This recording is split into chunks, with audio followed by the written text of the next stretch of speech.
and welcome back to my channel. For all the new subscribers, thank you so much for subscribing, and for all the returning subscribers, welcome to another video by your fave. Okay, I'm gonna have to tone it down a notch because I just started using my microphone. Guys, I've had this microphone for about 3 years now, my sister and I actually, and I didn't know how to use it the whole time. So every time I'd film, what would happen is I wouldn't hear any sound come out of my videos, and then I realized that I had to do something and turn it to manual and all that other stupid stuff. Right. It really is that type of Friday. Okay, you guys, so today's video is hugely inspired by a comment that I got 2 days ago. There was someone who was watching a video of mine that I released about 2 years ago. It was my top 10 feminine hygiene tips, and the person was basically saying that, no man, I can't really hear the sound is kind of overbearing. So I went to go watch the video and I realized you were so right. The video quality, fairly okay. The sound was horrible, the music was loud, and I'm pretty sure the tips and tricks were pretty average. You could find it all over YouTube. So I decided that today I'm gonna talk about top 10 feminine hygiene tips, but I'm also going to include vaginal dryness. I'm going to show you some of the products that I love to use to increase the wetness down there. I am laying it all out on the table for you guys today. You guys are gonna thank me after this video, and if you don't, then you guys can... It can be whatever you want it to be. When I released that video 2 years ago, I watched myself today and I realized that, oh my god, there are so many things that I've went through over the past 2 years with my body, that I've went through so many changes. I found myself having to do so many other things and learning more about how the vagina works, and I realized that that video is lacking so much, and it's even lacking a lot of luster. Did you guys listen to that old lady? She sounds so, oh hey guys, yeah. So I'm just gonna break it down for you guys. I'm gonna break it down into 3 steps. So what I'm gonna tackle is basically the maintenance of the vagina. So the things that you should know and the things that I'm going to repeat if you don't know, and then we'll talk about vaginal dryness. This is where we'll kind of like peek into like our sexual nature and the things that obviously make sex a little bit more pleasant, and then we'll talk about vaginal itching. So we'll then move it from a sexual point of view to more of a what to do when you experience some sort of discomfort down there. So you see where I'm playing at? See where I'm playing at? So if you guys want to know what are these top 10 tips, even though there's probably not 10 and there's probably more than 10, then please keep watching. Okay guys, first things first, I want to talk about the maintenance of the vagina. Now the one thing that people ask me all the time is about shaving and waxing, right? I always recommend waxing. I know 2 years ago that I said that you should look into it, but if you are over the age of 21, or actually, okay fine, let me push it to 22. If you're over the age of 22, you should be waxing, and I'll tell you why. For some women, if you still shave, that's perfectly okay. But if you're someone who waxes, or if you're someone who's trying to decide what to do, or you're shaving and you're getting a lot of ingrowns and they're becoming uncomfortable, you should probably wax, and I'll tell you why. Now when you shave, and this is the typical biology of it, is that you're shaving the top hair, which is on top of the layer of your vagina, and obviously you're leaving hair that's been growing here underneath. So what happens with the hair is that it grows, and then it becomes those little black bumps that you see on your vagina. Now the last time I saw those black bumps on my vagina was like 2 years ago, because I completely stopped waxing. I completely stopped shaving and I started waxing. Now with waxing, they obviously pull the hair from the roots and thus preventing you from getting ingrown. So you won't get ingrowns with waxing, but what I like even more is that over the years, I started waxing when I was 19, but over the years my hair doesn't grow. So I can go up to 3 months without even having to get a wax. Legit, no joke, this is a true story. Ask my boyfriend. I can go for 3 months without waxing my vagina. I literally just choose to wax because I genuinely have a weird obsession with the pain. It's kind of like a pain pleasure thing. I don't know if anyone goes through that, but yeah. So I always recommend that you wax over shaving, and I think with waxing it's got a lot more long-term beneficial effects, whereas shaving, yes, when you're a quick on the go, but shaving has a lot more pros than it does cons.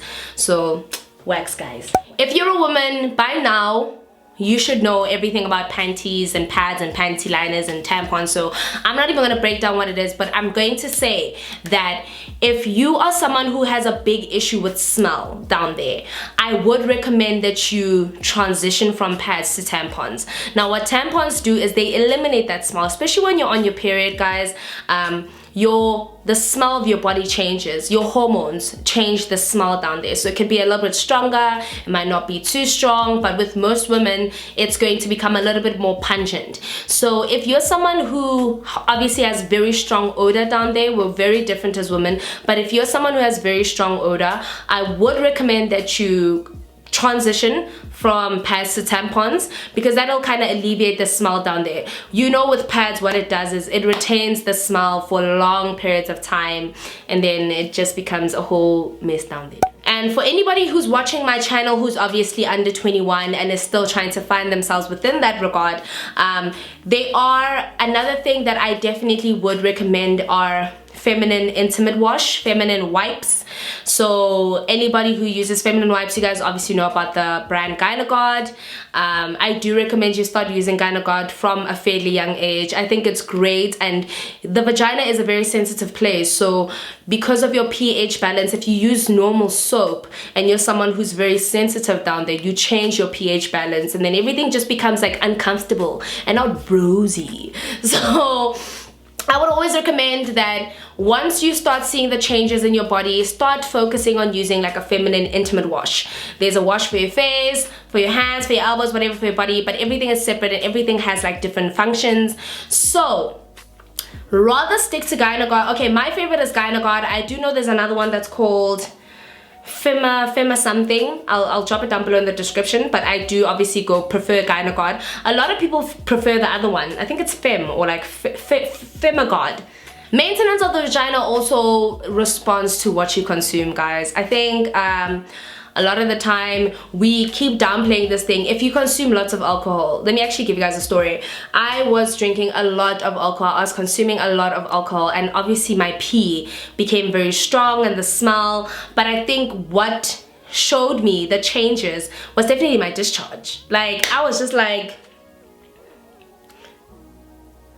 you know, you can fairly see discharge that's healthy, someone who's consuming lots of water. It's very light, it's very white, it's almost spermy kind of it's almost spermy kind of thing, but it's very like, you know, it's like a white pasty kind of texture. But obviously if you are someone who's not consuming enough water, who's obviously consuming things they shouldn't be consuming, it's going to be like a dark yellow, it could be a brown, it could be any other color except white. If it's not white or off-white, something's not right.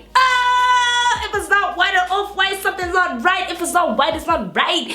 Get it good. Pay attention to your discharge. Your discharge tells you a lot, especially in the smell. If you smell that your vagina smells kind of acidic, then you know that something isn't right. Another thing is obviously your discharge tells you a lot, and I know a lot of people experience the whole, it's either acidic or it's some people would relate that acidic to what I'm thinking of, like fishy, and it just smells, you know, or it might smell stronger than usual. You're still on the safe side. It's what you're consuming. It's when it starts smelling completely off, like a dead fish, like it just smells funky, like that's when you know, like baby girl. Now that I've basically spoken about the maintenance of the vagina, which is things you guys already know, I really want to talk about vaginal dryness. And I really want to get into this because this is something that women personally experience, but they are too afraid to talk about it. So I'm going to be the one to speak about it. Vaginal dryness is so common, guys. I want you guys to understand before watching this video that all vaginas are not meant to smell like roses. Vaginas are not meant to be wet all the time. We are not porn stars, guys. We are not porn stars. We are not Cherokee. We're not every day out here. So if you ever feel like, okay, I'm experiencing a lot of vaginal dryness, especially when I'm obviously being intimate with my partner, I want you to know that it's perfectly okay.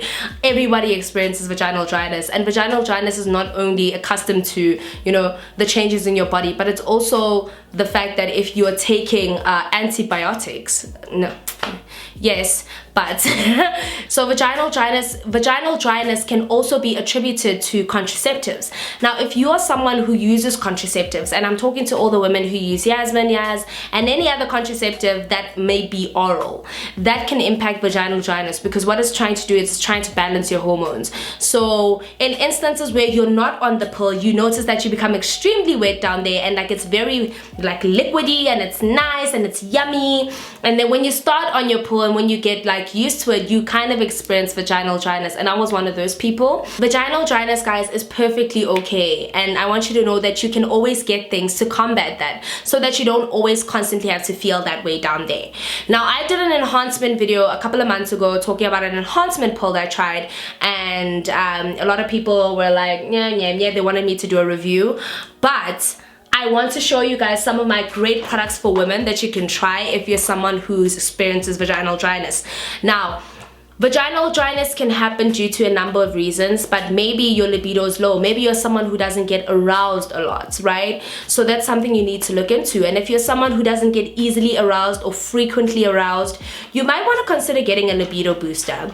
And I'm praying to dear God my family's not watching this, but you might want to consider getting a libido booster. And the libido booster I would definitely recommend is this one that I found at Clicks. Now let me tell you the story with this. What happened was, I was at Clicks one day and I was talking to my boyfriend, and we were just being sexual as per usual, and then he was like, I hope when you get home that coochie is nice and for the boy. And I was like, you know, I started feeling anxious because at that time it was the Sahara Desert down there, and some people are not really comfortable with foreplay. Some people don't like oral sex. So for me, I was just like, what the fuck? Not that I'm against oral sex or anything like that, but I would like to be pre-prepared. You know what I'm saying? I would like when the things are happening, you must go, oh wow, it's you know, the tropical the Amazon down there, it's nice and moist, you know, and humid. So I bought these, and they work really well. So if you are someone who doesn't really have any sort of like, I don't know, you know, any sort of side effects or anything like that, it doesn't really have any side effects, and I'm definitely recommending it because I took it for a bit. I took more than one pill, right guys?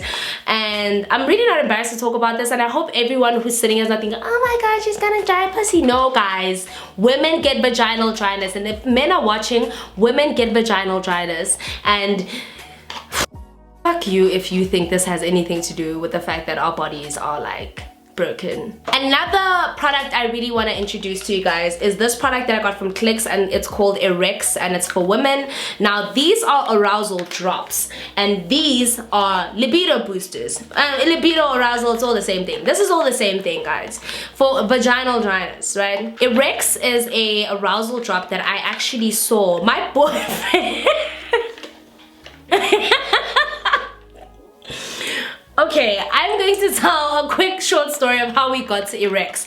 Anyway, I forced my boyfriend to go to Clicks with me so I could go buy some NYX products. I wanted to review a couple of NYX products, and then he went into other aisles of the store. And then he came back to me and he's like, baby, look. And so I'm like, what the fuck is this? Like, what the fuck is this, and what are you doing? Like, why are you looking for arousal drops? And he's like, no, I was in the other section looking for shaving sticks. I'm like, shaving sticks? But anyway, he was like, I was in the other aisles, I was looking for what he was looking for, and I found these. I think we should try them. So my boyfriend and I are very experimental, right? So we love trying new things. Like, to us, we don't like keeping it very formal and very old, and we're young. So I was like, oh, okay, we're gonna do it, we're doing it. So we got home, and I took these drops, and you're supposed to put about 30 drops in about a little bit of glass of water. Right. Do you guys want to know what happened?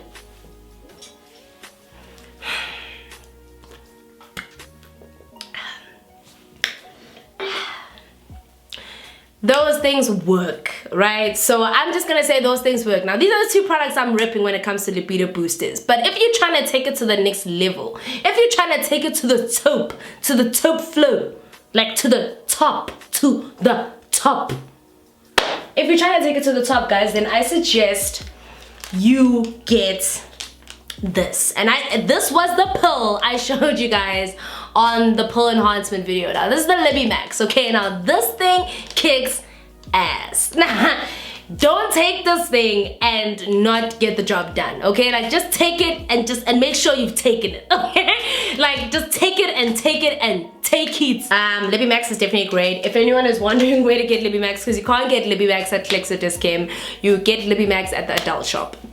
And I literally live 2 minutes away from an adult shop. What I'm trying to say is, if you take any of the 3 things I just showed you, then you are about to spice up that coochie. Back to the things that truly matter. Taking care of your vaginal itchiness, right? So a lot of people have been telling me that, you know, sometimes it gets itchy there, it's locked down, you don't know what to do, corizi, varizi. Alright, I'm going to give you guys the 2 best things to use for vaginal itchiness, and then I'm going to tell you a home remedy that you can try for vaginal itchiness. Right, now the 2 products that are the best on the market, especially for yeast infections and things like that, if you're someone who has vaginal thrush and anything like that, you might want to try the Candazole cream. If you're a woman and you've had thrush, you know what the Candazole cream is and what it does. But if you are someone who experiences vaginal, what do they call it, vaginosis, bacterial vaginosis, and it gets deeper than that, and you know, it's no longer a thrush kind of situation, but it's like a bacteria inside your vag, and that's purely okay. It happens to everyone. If you're someone who experiences that, then you might want to try the Metrogel. Now the Metrogel is a lot stronger than the Candazole. I'm not entirely sure if the Metrogel is prescription, but I don't think so. I'll definitely drop everything so that you can see the links. But you might want to try the Metrogel. That's great for like bacterial vaginosis, and all that other stuff that I am not qualified to tell you about because I'm not a GP. Thank you. Or a gynae. Right. I want to talk about probiotics. 2 years ago when I filmed this video, I was not on probiotics. Now I am on probiotics. I'm on every probiotic you can find, right? But I recommend, if you're a woman, to start getting onto probiotics. Rather talk to your GP and find out like when she can recommend you start or anything like that. But I do normally think that from the age of 18 upwards, they normally, no, maybe 21. I think 18 is a bit too young, but I think from the age of 21 onwards, they normally do get you in touch with probiotics. Now probiotics work alongside antibiotics. If you're someone who has had antibiotics, you know about probiotics. Antibiotics, when they work and they kill the whole disease in your body, they kill the white cells or the red cells, which obviously the white cells I'm going to assume which are the good cells that you need, and then the probiotics obviously save those cells and don't kill those cells. See, pro, anti, see? Now probiotics are great for every female. You should definitely jump on probiotics. Probiotics have helped me and have helped my coochie. Like, honestly, my coochie is porn star material at this point. It's nice and wet, it's nice and healthy, it smells good, it smells great. Can't tell me shit. You can tell me a lot, but you can't tell me about my coochie. And guys, the typical, drink water, drink gang water. The same way with weight loss is the same way with your coochie. It's the same way. The smell that you get from your vagina is obviously developed if you're not drinking a lot of water and you're drinking things which obviously increase the acidity and the smell of your vagina and of your discharge. So drink water. Try to limit yourself from drinking too many fizzy drinks in a day or things like that. But just make sure your 2-liter intake is done, solid. Then you'll see that even though you're drinking or you're doing whatever you're doing, you'll still keep like a sort of like a distinct smell, but it won't be strong. Because that's when your vagina starts smelling strong, when you're not consuming water. Every black woman knows that. I'm sure every black mom has guarad each other type of thing. Okay guys, that is it. Those are my top 10 tips. I don't know if there were 10, but I think there were quite a few tips in there that I really had to add. I really hope you guys enjoyed this video. If you guys have any more comments about any more videos you guys would like me to do and address those questions with you guys as women, then definitely comment down below. Okay guys, that is it. That is the end of the video. Those are my top 10 feminine hygiene tips, and I know I included some more tips for sexual pleasure and some more tips for a health perspective. I really hope you guys enjoyed this video. If you guys have any more videos you guys want me to do, please do comment down below and let me know. But until then, thank you so much for watching. I know my makeup is crap. You're allowed to comment this time. I'll let it slide, and I'll see you guys in my next video.